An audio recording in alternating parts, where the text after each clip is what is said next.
It is Tropical Storm Erin, which I think in the next update could become Hurricane Erin as of 8 a.m. in the morning. We'll see what happens. Exactly. Watching closely because Erin continues to move through the Atlantic. And by the way, rapid intensification, the probabilities have gone up. We're dealing with the decreased wind shear, warmer waters, all of this playing into the forecast for us. So let's see where we sit right now with Erin, because the models are now suggesting that this system will reach peak intensity within the next 3 days. And by that, we're talking Category 4 hurricane.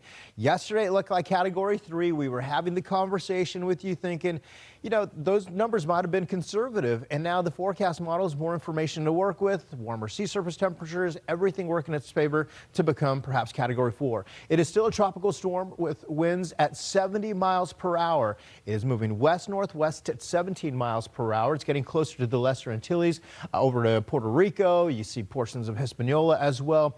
Now, having said this, we are getting the updates, as Michael said, every 3 hours. We have tropical storm watches in place for the islands. And having said that, now the National Hurricane Center says, all right, we're going to put the updates out every 3 hours. So 5 o'clock, 8 o'clock, 11 o'clock.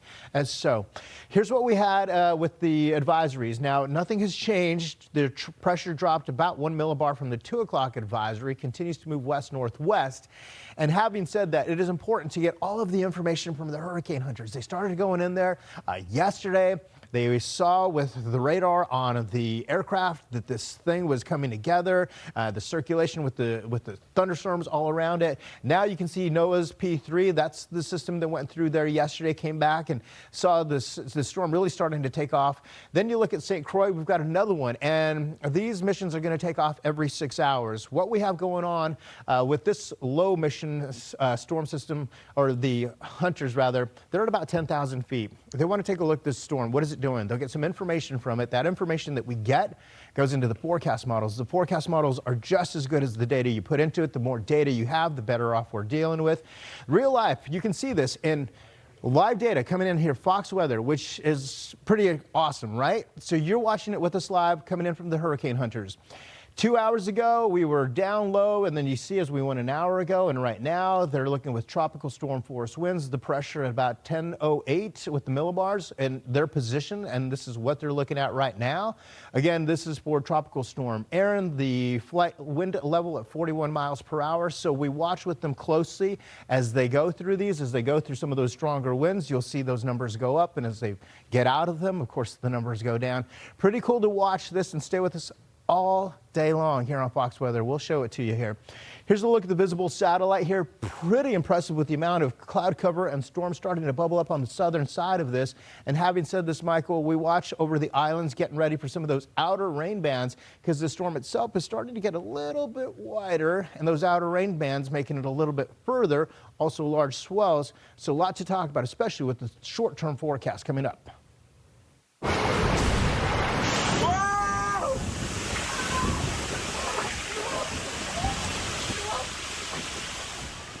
Yeah, we mentioned the islands in the Caribbean feeling the impacts from Erin first, and you might remember Hurricane Ernesto. It caused significant damage about a year ago this week.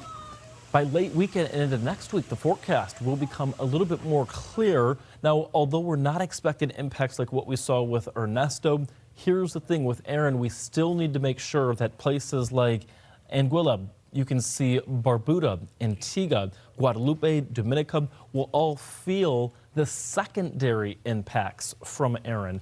Let's talk about the close calls and who's in line to see it. Here's where Erin is. I'm going to put an area of low pressure by that. You can see the northern Leeward Islands right here. Let me take that and remove that other low.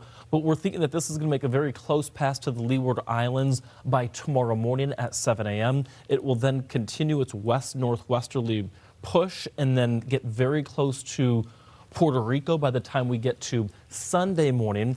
Impacts, of course, showers, thunderstorms, and winds, but also not to be left out, we're expecting that the southern parts, Craig, of all of these islands could see really intense winds and wave action, not to mention, you know, to your point that you mentioned before, I thought it was a great point, the orographic lifting element. Sure. Yeah, you think about that, you got 6,000 foot mountains or so, but or 4,000 foot mountains rather. But look at as it spins up to the north and northwest like a pinwheel. On the back side of that, those winds that you were talking about, Michael, will have an impact, plus the waves as well. Now, this is going to be throughout the weekend and into early next week. Continues to move to the northwest. As far as things working in its favor, it's everything. It's got low wind shear. It has high moisture, water content, water vapor around it, and the water temperatures now, we're talking mid-80s. This is high-octane fuel. If you got a high-performing car, you pull up to the gas station, you put the highest octane possible. That's what this storm right now is dealing with. Yeah, and that's going to really rev the engine of this storm for sure. Tropical storm watches have already been posted, just meaning that tropical storm conditions are expected in the next 48 hours or so. And it does include St. Martin, and you'll note too that Barbuda also included in that. And Craig, what I don't want to get left out here is the fact that by Monday morning, as this makes a close pass by the Turks and Caicos, we're expecting 130-mile-per-hour winds, which is a Category 4 hurricane. And, you know, the National Hurricane Center always advises to prepare for a category above. Good point. Very good point. Hey, by the way, Fox Weather Hurricane Specialist Brian Norcross, he's going to weigh in this morning beginning at 9 o'clock a.m. Eastern Time. He's going to join Marissa and Stephen on Weather Command, so make sure that you stick around for that. He's a wealth of knowledge. Lucky to have him here, and he's always great to listen to and get his input.